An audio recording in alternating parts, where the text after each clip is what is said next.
Well, hey folks, welcome back. And oh man, we're looking at the Camp Chef Woodwind SG with the sear box. Folks, this is not a bad pellet grill. A lot of nice room in there. It's got a second shelf. You know, it's got a lot of nice options to it. It's got the sear box on it. You know, nothing wrong with a lot of this stuff. But there is one thing that I get comments all the time about that, and that's right down there. And that's the controller. There are some that have no problem with that controller. There are others that it bothers them that there's such a huge swing of temperatures. When you set it at one temp, it'll sometimes go 20, 30 degrees, high, and then go back down low. Some people claim it's only 5-degree difference. Folks, believe me, I've cooked on this plenty, and I've cooked on its little brother that's got the same controller in it. And these controllers they're designed for that. There's you can't really blame Camp Chef and say, hey, you're something wrong with your controller. Well, that's what the controller is meant to do. So for those of you who want to swap out that controller and put in something that's going to get a little bit more dialed in, this is what today's going to be all about. And I'll tell you what, stay tuned, and we'll show you what we're going to put in there. All right, folks, that's what we're going to put in there. We're going to put in a product from Smoke Daddy Inc. I like Smoke Daddy, really honest people over there. Good products, heavy duty built, but they have a PID controller that they sell, that they put in their regular grills, but they sell it also to go in this Camp Chef. And you're saying PID, what does that do? Well, what the PID does is it takes actual temp from your temperature probe. Now you're going to get another probe that's going to go into your grill that you're going to install, and it gives feedback to this unit and controls it. With this one down there, it doesn't do that. This works by timing. So the higher you turn the temperature on the Camp Chef controller, all it does is that it takes that auger and has it go longer to feed more pellets. This takes the temperature inside the grill, and it goes by your set points. So if you put it at 200, it's going to take it until it gets to 200, and then it's going to maintain, plus or minus 5 degrees. I'll tell people it's plus or minus 10, but most of the time it's plus or minus 5, and it works awesome. So I'll tell you what, instead of talking about it, let's start doing it. All right, folks, before we open everything off, make sure you do this unplugged with the power off. If you're wondering how everything fits together, they do, the Pellet Pro folks send over a nice instruction manual. Even the box that it comes on has the diagram in the back, so you know where all the wires go. Everything is plug and play with this. And even on the back here, Camp Chef, you'll have the pictures of what it looks like. And I took that picture just so I know what the colors are and what it attaches to, and that's on the back of your Camp Chef. So this is relatively simple to do. So let's get the controller out of there first. All right, the first thing when you open it up, you can't pull it too far, because this is where the RTD, that's your internal probe. They give you a new one from Smoke Daddy, and it's just a matter of unclipping it. You just put your finger up on there and just, like I said, it's plug and play. Now we can get at the rest of it. All right, like I said, it's just plug and play, and I just use a little screwdriver here to get the tab, and then pull it out like that. And there you go, they're all out. I'm trying to do this from not going up from underneath. And Camp Chef doesn't give you a whole lot of room, but I think it's enough where we can get them. So here's the old one out, start putting the new one in. All right, first thing we place that RTD probe.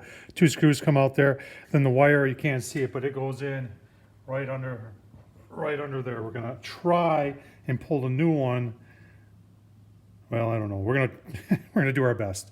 I'll give you a look-see as it proceeds.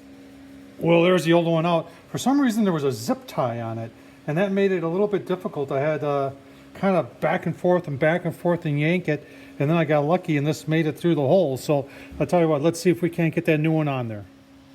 All right, so there's the new probe installed. I'm thinking that's probably the most difficult thing. It took me about 15 minutes. What I didn't realize is that it runs in a channel once you put it in, and the channel comes toward the front of the grill. So when you're pushing the end in, you want to push it so it's going toward the front of the grill. And then when I finally saw it coming out the side, I was able to take a screwdriver, hook onto it, and then pull it out. There she is, in and installed. Let's get the control box in. All right, folks. Now that we got that set, you get a new cover plate to fill in the gap here. Obviously, good things come in smaller packages. This controller is smaller in size, so Smoke Daddy makes a plate that fits it. Nice metal plate. So put that on first. Now we can start doing our connections. All right, so in order to match up everything here, you got to have both controllers. We've got our schematic that's on the back of the box, but it's also in the instructions from Smoke Daddy. Then I took a picture of the back of the camshaft. Now, I'll just show you one here. So the hot rod is purple and white. So on the camshaft one, the purple and white, which is right here, that's labeled as A. So there's another A1, A inside the box, and then we look at our Smoke Daddy, and the hot rod is red and white. And here's our red and white. So then we're just going to connect this with the letter A that's in there, and it'll snap right in. And I'll tell you what, let's get a couple of these on there and I'll show you. All right, so the blower fan, sorry about that. The blower fan is orange and white, and on the camshaft one, the orange and white is labeled as, where is it? C. And you can see the C one right there. Now on the Smoke Daddy, the blower fan is right there, and it's green and white. So we take the green and white one, which is right there. Now you can see it's impossible to hook them up backwards because of that triangle there.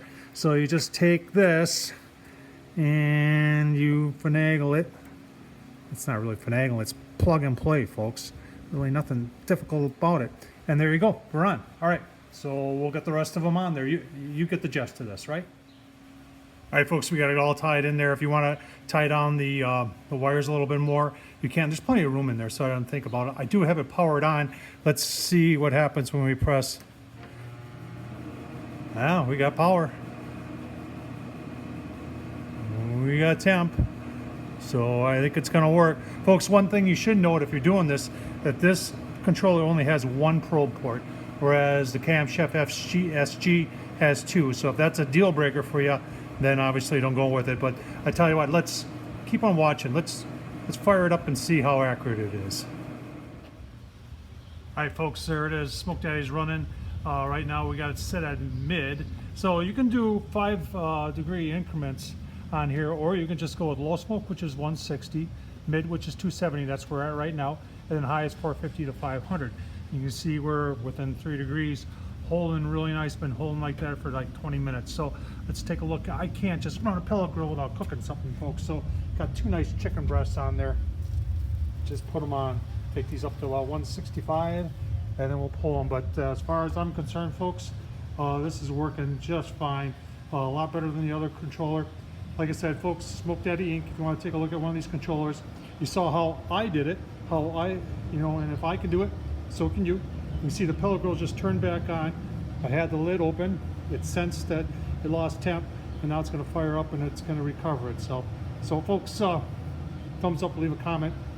Tom Horseman at YouTube. Thanks for watching.